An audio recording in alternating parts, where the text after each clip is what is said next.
Mahasiswa Kuliah Kerja Nyata KKN Kelompok 10 Stisipol Chandra di Muka mengadakan seminar UMKM di Gedung Aula Kecamatan Sako, Palembang.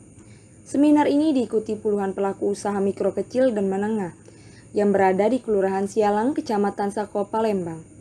Seminar yang mengangkat tema tips UMKM tetap kokoh di masa pandemi yang menghadirkan narasumber pengusaha terkemuka Yus Elis atau yang bisa disapa Bunda Raya yang juga menjabat sebagai Ketua Asosiasi Kue dan Kuliner Aspenkun Sumatera Selatan.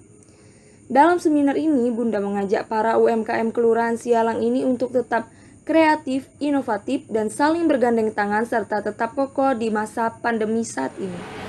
Jadi alasan kita dari kelompok 10 KKN Stisipol Chandra di Muka Palembang mengambil kegiatan bertemakan ekonomi kreatif dengan tema tips UMKM itu dikarenakan kami sudah mensurvei Kelurahan Sialang, bahwasannya Kelurahan Sialang tersebut banyak sekali warga yang mempunyai usaha mikro kecil. Dan juga dalam kegiatan acara tadi banyak sekali partisipasi yang hadir, terutama peserta yang kami undang Kelurahan Sialang tersebut, dan juga banyak sekali media-media yang sempat hadir di acara kami tersebut.